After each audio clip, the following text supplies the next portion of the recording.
കാര്യങ്ങൾ ചോദ്യം ചെയ്താണ് നമ്മൾ ഇവിടെ എത്തിയത്. ഇതെന്തുകൊണ്ടാണ് നമ്മളൊക്കെ ചോദ്യം ചെയ്യേണ്ടി വന്നത്? ഞാനിങ്ങനെ എപ്പോഴിങ്ങനെ കുറച്ചിങ്ങനെ ആലോചിക്കും, എന്തുകൊണ്ടായിരിക്കും അങ്ങനെ ഒരു സ്ത്രീ എന്നുള്ളത് സമൂഹത്തിന്റെ ഒരു രണ്ടാം തര പൗരയായിട്ട് മാറാൻ കാരണം എന്തായിരിക്കും? എന്റെ അറിവിൽ രണ്ട് കാരണങ്ങളാണ്. ഒന്ന്, ബയോളജിക്കലായിട്ടുള്ള നമ്മളുടെ മെൻസ്ട്രേഷൻ. രണ്ടാമത് ബയോളജിക്കലായിട്ടുള്ള ചൈൽഡ് ബർത്ത്. ഇത് രണ്ടും നമുക്ക് മാത്രമേ ഉള്ളൂ, നമ്മളെ കൊണ്ട് മാത്രമേ ചെയ്യാൻ പറ്റൂ. ഈ രണ്ട് കാരണങ്ങളാണ് സ്ത്രീകളെ സമൂഹത്തില് തരം താഴ്ത്തി വെക്കുന്നത്. പക്ഷെ ഇത് എവിടെയാണ് എഴുതിയിട്ടുള്ളത്? ഈ രണ്ട് കാര്യങ്ങളുള്ള സ്ത്രീകളെ സമൂഹത്തിൽ ഈക്വലായി ട്രീറ്റ് ചെയ്യാൻ പാടില്ല എന്നെഴുതിയ ഒരുപാട് ഗ്രന്ഥങ്ങൾ നമ്മുടെ സമൂഹത്തിലുണ്ട്. ആ ഗ്രന്ഥങ്ങളിലാണുള്ളത് സ്ത്രീ എടുത്ത് ഭർത്താവ് മരിച്ചാൽ ഇതിലേക്ക് എടുത്തെറിഞ്ഞോളൂ. ഓക്കെ, ഭർത്താവിന് അച്ഛന്റെ സ്വത്തിൽ സ്ത്രീക്ക് മകൾക്ക് കൊടുക്കാൻ പാടില്ല, ഒരു ഗ്രന്ഥത്തിൽ എഴുതിയിട്ടുണ്ട്. അതാണ് ഈ സമൂഹം ഫോളോ ചെയ്യുന്നത്.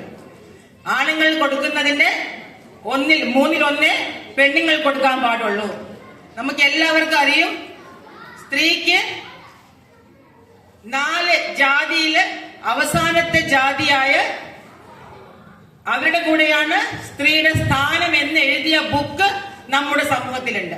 ഈ ബുക്കെല്ലാം ഫോളോ ചെയ്തിട്ടാണ് സ്ത്രീയെ വന്നിട്ട് ഒരു രണ്ടാം തര പൗരയായിട്ട് സ്വത്ത് വാങ്ങാൻ അവകാശമില്ലാത്ത, പഠിക്കാൻ അവകാശമില്ലാത്ത, സ്വന്തമായി സമ്പാദിക്കാൻ അവകാശമില്ലാത്ത, സ്വന്തമായി ലൈഫില് ഒരു പാർട്ട്ണറെ തിരഞ്ഞെടുക്കാൻ അവകാശമില്ലാത്ത, ഇന്നും നമ്മുടെ സമൂഹത്തിൽ കല്യാണം എന്ന് വരുമ്പോ അച്ഛനമ്മ പറയുന്ന ആള്, എനിക്ക് ഇഷ്ടപ്പെട്ട ആളല്ല, അച്ഛനമ്മ പറയുന്ന ആള്, മതം, ജാതി, സൊസൈറ്റി, സ്റ്റേറ്റസ് ഒക്കെ നോക്കിയിട്ടുള്ള അപ്പൊ ഇന്നും എത്രത്തോളം നമ്മൾ ഇംപ്രൂവ് ആയിട്ടുണ്ടെങ്കിൽ നമ്മൾ യൂറോപ്യൻ സ്റ്റാൻഡേർഡിലേക്ക് പോകും. യൂറോപ്പിലും അമേരിക്കയിലും അങ്ങനെയാണോ? എന്തുകൊണ്ട് അവിടേക്ക് ഒരുപാട് മുന്നേറി കഴിഞ്ഞു. അപ്പൊ ആ ഒരു ഗ്രന്ഥങ്ങൾ അത് ഫോളോ ചെയ്യുന്ന സമൂഹം, അതുകൊണ്ടാണ് അവിടെ എത്തിയത്.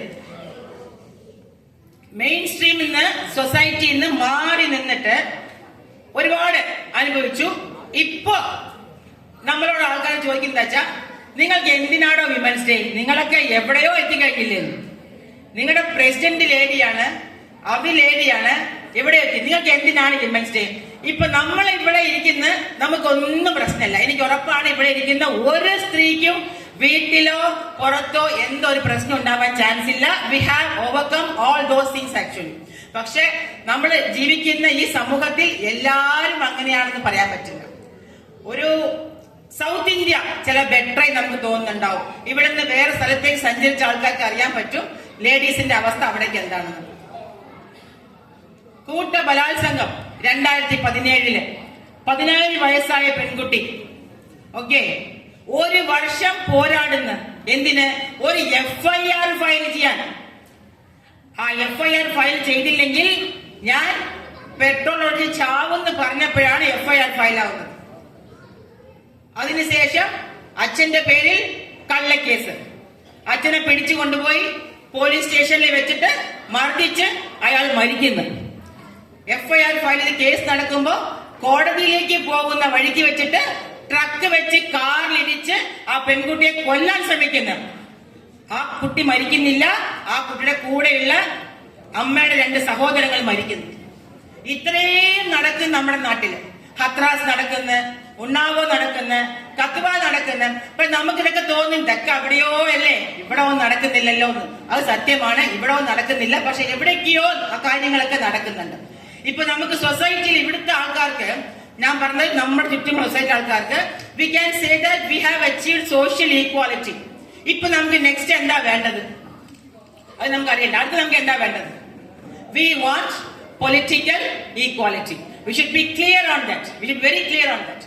ഇപ്പോ സൗത്ത് ഇന്ത്യയിലുള്ള, തമിഴ്നാട്ടിലും കേരളത്തിലുള്ള സ്ത്രീകൾക്ക് സോഷ്യൽ ഈക്വാലിറ്റി കിട്ടിക്കഴിഞ്ഞു. പക്ഷെ ഇപ്പൊ നമുക്ക് വേണ്ടത് തീരുമാനങ്ങൾ എടുക്കുന്ന പാർലമെന്റ്, അസംബ്ലി മാതിരിയുള്ള സ്ഥലങ്ങളിൽ ഞങ്ങളുടെ സ്ഥാനം എവിടെ? നമുക്ക് അവിടെ സ്ഥാനമുണ്ടോ? എത്ര സ്ത്രീകളുണ്ട് ഇന്ത്യൻ പാർലമെന്റിൽ? എത്ര സ്ത്രീകൾക്ക് പൊളിറ്റിക്കൽ പാർട്ടീസ് സ്ഥാനം കൊടുക്കുന്നുണ്ട്? തീരുമാനം എടുക്കുന്ന സ്ഥലത്തേക്ക് കൊണ്ടുപോകുന്നുണ്ട്. പാർലമെന്റ് പഴയ പോലെയല്ല, പണ്ടൊക്കെ പാർലമെന്റ് നമ്മൾ നോക്കേണ്ട ആവശ്യമില്ല, പാർലമെന്റിൽ പാട് നടക്കും, അവിടെ എന്തെങ്കിലും ലോസ് ഒക്കെ വരും, അത് നമുക്കൊന്നും വലിയ എഫക്ട് ഉണ്ടാവില്ല. അങ്ങനെ ഇപ്പൊ അങ്ങനെയല്ല. ആർക്ക് എഗൻസ്റ്റ് ആയിട്ടാണ് അവിടെ തീരുമാനം വരുന്നത് എന്ന് നമുക്ക് പറയാൻ പറ്റില്ല. മൈനോറിറ്റിക്ക് എഗൻസ്റ്റ് ആണോ, ലേഡീസിന് എഗൻസ്റ്റ് ആണോ, നോർത്ത് ഈസ്റ്റിന് എഗൻസ്റ്റ് ആണോ, പൊളിറ്റിക്കൽ ഈക്വാലിറ്റി കിട്ടാൻ വേണ്ടിയിട്ടുള്ള പ്രയത്നിക്കണം. അതിനുവേണ്ടി നമുക്ക് എല്ലായിടത്തും ഈക്വൽ ആയ റിസർവേഷൻ വേണം. അപ്പൊ ചോദിക്കും റിസർവേഷൻ നിങ്ങൾക്കൊന്നും കിട്ടില്ലെന്ന്. അങ്ങനെയല്ല. ഒരുപാട് വർഷം അടിച്ചമർത്തിയ 2000 വർഷം നമ്മൾ പഠിച്ചിട്ടില്ല. 2000 വർഷം ഞങ്ങളെ പഠിക്കാൻ സമ്മതിച്ചിട്ടില്ല, ഞങ്ങളെ സമ്പാദിക്കാൻ സമ്മതിച്ചിട്ടില്ല, സ്വത്ത് തന്നിട്ടില്ല. ഞങ്ങളുടെ പേര് ഇപ്പൊ കേരളത്തിലേക്ക് ട്രെൻഡ് എന്താ വെച്ചാല്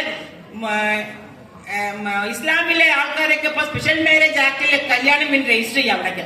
എന്താ കാരണം? അല്ലെങ്കിൽ അച്ഛൻ മരിച്ചാൽ സ്വത്ത് മോൾക്ക് കിട്ടില്ല. Okay, so there is a lot of awareness. Society മാറിക്കൊണ്ടിരിക്കുന്നുണ്ട്, ഇനിയും മാറണം. മാറി മാറി നമ്മൾ ഇവിടെ എത്തി, ഇനിയും മാറി മാറി നമ്മൾ ആകാശത്തെത്തും. Thank you.